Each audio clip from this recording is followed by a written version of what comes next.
Celebrity ഇമേജുള്ള നാട്ടിലെ ഏറ്റവും popular businessman Anirudh തമ്പിയുടെ വിവാഹമാണെന്നറിഞ്ഞു വന്ന മീഡിയക്കാർ അവന്റെ ഓരോ ഭാവങ്ങളും ഒപ്പിയെടുത്തു. പെട്ടെന്ന് അവിടെയുള്ള ലൈറ്റുകളെല്ലാം ഓഫായി. ഒരറ്റത്ത് വലിയ ചുവരിലെ സ്ക്രീനിൽ വിശ്വനാഥന്റെ ശബ്ദം കേട്ടതും എല്ലാവരുടെയും ശ്രദ്ധ അതിലേക്കായി. അതിൽ കണ്ട കാഴ്ച എല്ലാവരെയും ഞെട്ടിച്ചു. ഇത്രയും നാളും വിശ്വനാഥൻ കൊന്നും കൊലവിളിച്ചും തട്ടിപ്പറിച്ചും ഒക്കെ ഉണ്ടാക്കിയെടുത്ത ബിസിനസ്സിനെതിരെയുള്ള തെളിവുകളായിരുന്നു അതിൽ. അയാൾ നോക്കി നിൽക്കെ തന്നെ വീണ്ടും റിമോട്ടിൽ ഓണാക്കിയതും TV സ്ക്രീനിൽ വീണ്ടും ഓരോന്ന് കണ്ടു തുടങ്ങി. മഹാദേവനോ പാർവതിക്കോ അവിടെ കൂടി നിന്ന മറ്റുള്ളവർക്കോ എന്താണ് സംഭവിക്കുന്നതെന്ന് മനസ്സിലായില്ല. ഞാൻ വെറുമൊരു കാഴ്ചക്കാരിയായി പോയ ആ കല്യാണത്തിൽ എനിക്ക് വധുവായി മണ്ഡപത്തിൽ ഇരിക്കേണ്ട അവസ്ഥയുണ്ടായി. ഈ ലോകത്ത് വേറെ ആർക്കെങ്കിലും ഈ അവസ്ഥ വന്നിട്ടുണ്ടാകുമോ എന്ന് പോലും എനിക്കറിയില്ല. രാജ്വീറിനൊപ്പം മണ്ഡപത്തിലിരിക്കുകയായിരുന്നു ഇഷ്കി. അവളെ കാണുന്ന ആർക്കും മനസ്സിലാകും, ബോധമില്ലാത്ത രീതിയിൽ ഒരു സ്വപ്നാടനത്തിലേതുപോലെയായിരുന്നു അവളുടെ ഇരിപ്പ്. ഇഷ്കി ശരിക്കും രാജ്വീറിനെ വിവാഹം ചെയ്യാൻ പോവുകയാണെന്നും സിംഘാനിയ കുടുംബത്തിന്റെ മരുമകളാകാൻ പോവുകയാണെന്നും അവിടെ അത് കണ്ടു നിന്നവർക്കോ രാജ്വീറിന്റെ കുടുംബക്കാർക്കു പോലുമോ വിശ്വസിക്കാൻ കഴിയുന്നുണ്ടായിരുന്നില്ല. വിവാഹത്തിന്റെ എല്ലാ ചടങ്ങുകളും ഇതോടെ കഴിഞ്ഞിരിക്കുന്നു. വാ, നമുക്ക് മുത്തശ്ശിയുടെ അനുഗ്രഹം മേടിച്ചിട്ട് വരാം. അവിടെ നിന്ന് ആരുടെയും അടുത്തേക്ക് രാജ്വീർ അനുഗ്രഹം മേടിക്കാൻ പോകാത്തത് കണ്ട് അർണവിനും കോമളിനും വിഷമം തോന്നിയെങ്കിലും അവർക്കതൊക്കെ നല്ല ശീലമായിരുന്നു. രാജ്വീറും ഇഷ്കിയും മുത്തശ്ശിയുടെ കാലു തൊട്ട് വന്ദിച്ചു. രണ്ടുപേരും സന്തോഷായിട്ടിരിക്കെ. എല്ലാ അനുഗ്രഹങ്ങളും ഞാൻ നേരുന്നു മക്കളെ. ഒരു നിമിഷം എന്തോ ആലോചിച്ചുറപ്പിച്ചിട്ട് അർണവ് രാജ്വീറിന്റെ അടുക്കൽ ചെന്ന് പറഞ്ഞു, മോനെ രാജ്വീർ, നീ ഇഷ്കിയെ കല്യാണം കഴിച്ചു എന്നതൊക്കെ സമ്മതിച്ചു. പക്ഷേ നീ എന്തിനാണോ അവളെ വിവാഹം കഴിച്ചത്, അതിനുവേണ്ടി കുറച്ചു നാൾ കൂടി കാത്തിരിക്കേണ്ടി വരും. മോനെ, ഈ വിവാഹം വാലിഡ് അല്ല. ഇഷ്കിക്ക് ഇപ്പോൾ വെറും 19 വയസ്സേ ആയിട്ടുള്ളൂ. ഇവിടെ പെൺപിള്ളേരുടെ കല്യാണത്തിന്റെ ലീഗൽ ഏജ് ഇപ്പോൾ 21 ആക്കിയിട്ടുണ്ട്. കോടതി ഈ വിവാഹത്തെ എന്തായാലും അക്സെപ്റ്റ് ചെയ്യില്ല. മാത്രമല്ല, നിന്റെ ഈ കല്യാണം രജിസ്റ്റർ ചെയ്യുവാനും സാധിക്കില്ല. നിങ്ങളിപ്പോൾ അതിനെക്കുറിച്ചൊന്നും വിഷമിക്കണ്ട. ഞാൻ എൻ്റെ കല്യാണം കഴിക്കാനിരുന്ന പ്രായം 29 നിന്നും 32 ആക്കാൻ തീരുമാനിച്ചു. അതായത് ഇഷ്കിക്ക് 21 വയസ്സാകുന്നത് വരെ സമയമുണ്ട്. അവൾക്ക് 21 തികയുമ്പോൾ ഈ വിവാഹം രജിസ്റ്റർ ചെയ്യാം. അത്രയും പറഞ്ഞ ശേഷം രാജ്വീർ അവിടെ നിന്നും പോയി. കൂടുതലൊന്നും പറയാതെ അർണവും അവിടെ നിന്നും പോയപ്പോൾ കോമൾ ഇഷ്കിയുടെ അടുത്ത് വന്നിട്ട് പറഞ്ഞു, മോളെ, നീ ഇപ്പൊ പവിത്രമായ ഒരു ബന്ധത്തിലാണ്. ഇത് നീ ഇനി പൂർണ്ണ മനസ്സോടെ വേണം സ്വീകരിക്കാൻ. പവിത്ര ബന്ധാണോ അതോ ബലം പ്രയോഗിച്ച് നടത്തുന്ന ബന്ധോ? നിങ്ങൾ എന്തുകൊണ്ടാ ചേട്ടനെ തടുക്കാത്തത്? മിഷ, നീ ഒന്ന് അടങ്ങ്. സംഭവിക്കാനുള്ളതെല്ലാം സംഭവിച്ചു. ഇഷ്കി മോളെ, ഇത്രയും നാള് നീ രാജ്വീറിന്റെ കോപം മാത്രമേ കണ്ടിട്ടുള്ളൂ. പക്ഷേ അവ ഹൃദയം കൊണ്ടൊരു ശുദ്ധനാ. ഇഷ്കി ഒന്നും പറയാതെ അത് കേട്ടു നിൽക്കുക മാത്രം ചെയ്തു. അപ്പോഴാണ് മിഷ അവളുടെ അടുത്ത് വന്ന് കൈ പിടിച്ചു വലിച്ച് അവളെ തന്റെ മുറിയിലേക്ക് കൊണ്ടുപോയത്.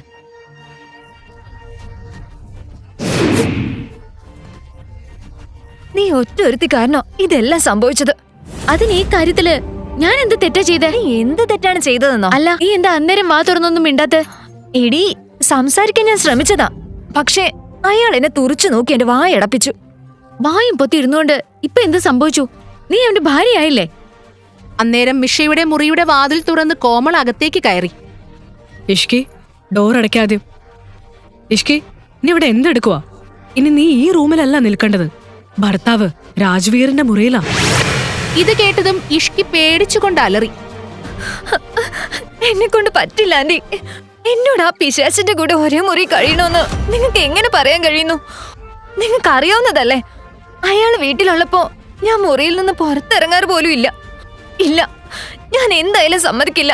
അതെ അമ്മ, ഇഷ്കിച്ചേട്ടന്റെ കൂടെ എങ്ങനെ താമസിക്കാനാ? മിഷയേക്കാൾ മൂത്തവളായിരുന്നു റൂഹി. പക്ഷെ അവൾ മിഷയുടെ സ്റ്റെപ്പ് സിസ്റ്റർ ആയിരുന്നു. എന്നാൽ രാജ്വീറിന്റെ മുഴുവൻ സഹോദരിയും. റൂഹി അവിടെ വന്നിട്ട് ഇഷ്കിയോട് പറഞ്ഞു, ഇഷ്കി, നീ ചേട്ടന്റെ മുറിയിലേക്ക് ഇപ്പൊ പോയില്ലെങ്കിൽ നിന്നെ കൂട്ടിക്കൊണ്ടു പോകാൻ ചേട്ടൻ ഇങ്ങോട്ട് വരും. പറഞ്ഞേക്കാം.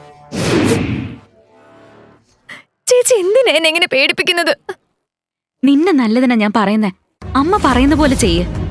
ശരി ഇഷ്കി, നീ അമ്മയുടെ കൂടെ പോ. ഇല്ലെങ്കിൽ ചേട്ടൻ ദേഷ്യപ്പെടുമെന്ന് ഉറപ്പാ. വേറെ വഴിയില്ലെന്ന് മനസ്സിലാക്കിയ ഇഷ്കി താല്പര്യമില്ലാതെ പറഞ്ഞു, ശരി, ഞാൻ ഡ്രസ്സൊക്കെ എടുത്തിട്ട് വരാം.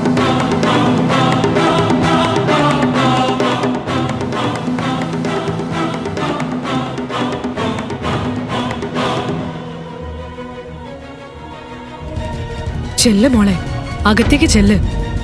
എന്നെ ആ പിശാശിന്റെ മുറിയിലേക്ക് കയറി പോകാൻ പറഞ്ഞിട്ട് ആന്റി എന്റെ കൂടെ വരുന്നില്ലല്ലോ.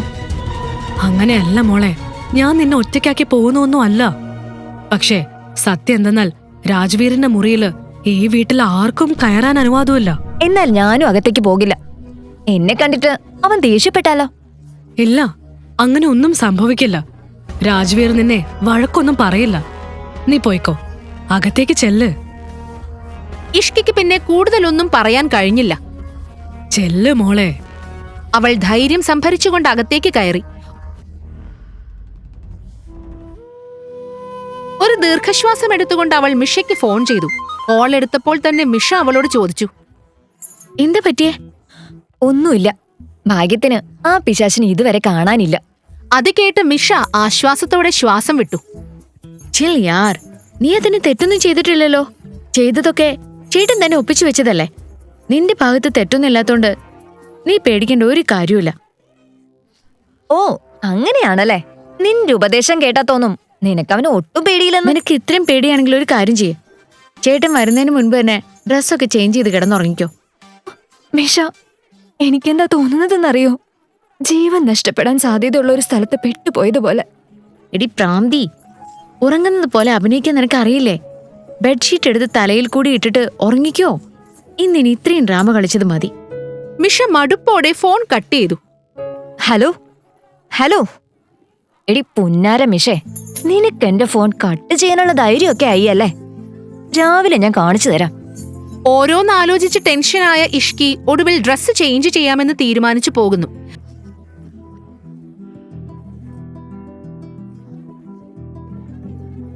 അതേസമയം രാജ്വീർ തന്റെ സ്റ്റഡി റൂമിലിരുന്ന് ചില ഫയലുകൾ നോക്കുകയായിരുന്നു. അപ്പോൾ അവന്റെ ഫോണിൽ സമറിന്റെ കോൾ വന്നു. ഫയൽ നോക്കുന്നതിനിടയിൽ തന്നെ അവൻ സമറിന്റെ കോൾ അറ്റൻഡ് ചെയ്തു. സാർ, സഞ്ജന അവളുടെ ബോയ്ഫ്രണ്ട് അടുത്തേക്ക് പോയിട്ടുണ്ട്. അന്ന് രാത്രി സംഭവിച്ച കാര്യങ്ങൾ വെച്ചിട്ട് അവൾ സാറിനെ ബ്ലാക്ക്മെയിൽ ചെയ്യാൻ സാധ്യതയുണ്ട്. ഐശാചികമായ ഒരു ചിരി ചിരിച്ചുകൊണ്ട് രാജ്വീർ പറഞ്ഞു. ചെയ്യട്ടെ, പക്ഷേ അതിനുശേഷം സംഭവിക്കാൻ പോകുന്ന കാര്യങ്ങൾ സഞ്ജനയ്ക്ക് സഹിക്കാൻ പറ്റിയെന്ന് വരില്ല. ഈ രാജ്വീർ സിംഗാനിയെ ബ്ലാക്ക്മെയിൽ ചെയ്യുന്നത് എത്ര വലിയ അബദ്ധമാണെന്ന് അവൾ മനസ്സിലാക്കും. പക്ഷേ സാർ, നമ്മളിനി എന്താണ് ചെയ്യേണ്ടത്? ആദ്യം ആ കേശവ് ദിവാനെതിരെ എന്തൊക്കെ തെളിവുകളാണോ ഉള്ളത് അതൊക്കെ നീ ക്രൈം ഡിപ്പാർട്ട്മെന്റിനെ ഏൽപ്പിക്കണം. കിട്ടാൻ പോകുന്ന ശിക്ഷ വലുതായിരിക്കുമെന്ന് നീ ഉറപ്പാക്കണം. സാർ, ഞാൻ ചോദിച്ചത് ആ സഞ്ജനി എന്താ ചെയ്യണ്ടേ? ചെയ്യേണ്ടതൊക്കെ നീ ചെയ്തോ. ആദ്യം നീ അവളുടെ ഫോട്ടോസ് എല്ലാം ലീക്ക് ചെയ്തേക്ക്. പിന്നെ അവനും മനസ്സിലാക്കണം അവൾ അന്ന് രാത്രി ആരുടെ ഒപ്പം ആയിരുന്നെന്ന്. Okay sir. Rajveer phone cut ചെയ്തു. ഡ്രസ്സ് മാറ്റുവാനായി റൂമിലേക്ക് പോയ രാജ്വീറിന്റെ കണ്ണിൽ ബെഡിൽ പുതച്ചുമൂടി കിടക്കുന്ന ഇഷ്കിയുടെ ശ്രദ്ധ പതിച്ചു. അവൾ തല മുതൽ കാല് വരെ ബെഡ്ഷീറ്റ് കൊണ്ട് നന്നായി മൂടിയിരുന്നു. അത് കണ്ടിട്ട് രാജ്വീറിന്റെ മുഖത്ത് ഒരു ചിരി വിടർന്നു. അവൻ ചേഞ്ച് ചെയ്യാനായി പോയപ്പോൾ ഇഷ്കി കണ്ണുകൾ ഇറുക്കി അടച്ചുകൊണ്ട് സ്വയം പറഞ്ഞു, ഓ ഗോഡ്, എന്താണെന്ന് അറിയില്ല. ഇന്ന് രാത്രി ഉറക്കവും വരുന്നില്ലല്ലോ. ഞാൻ ആ പിശാശ് വരുന്നതിന് മുമ്പേ ഉറങ്ങണമെന്ന് കരുതിയതാ. ഇതിപ്പോ എന്താ ഇങ്ങനെ? ഞാനിവന്റെ മുറിയിൽ വരാനേ പാടില്ലായിരുന്നു. മിഷ, നീ എവിടെ പോയി കിടക്കുവാടി? പ്ലീസ് എന്നെ ഇവിടുന്ന് രക്ഷിക്ക്. ഇഷ്കി അതൊക്കെ ആലോചിച്ച് ടെൻഷൻ അടിച്ചു കിടക്കുമ്പോൾ രാജ്വീർ ഡ്രസ്സ് മാറ്റി അവിടേക്ക് വന്നു. എന്റെ ഇഷ്കി, നിനക്ക് ഉറക്കാഭിനയിക്കാനും അറിയില്ലേ? സ്കൂളിൽ എല്ലാവരും ഡ്രാമ ക്ലബിൽ ജോയിൻ ചെയ്യാൻ പറഞ്ഞപ്പോ നീ എന്താ അതിൽ ചേരാത്തത്? അന്ന് ജോയിൻ ചെയ്തിരുന്നെങ്കിൽ ഇപ്പൊ ഇവിടെയെങ്കിലും ഉറക്കം നടിച്ചു കിടക്കായിരുന്നു. ഇഷ്കി പുതച്ചിരുന്ന പുതപ്പുയർത്തി രാജ്വീർ അതിന്റെ അടിയിലേക്ക് മെല്ലെ കയറി.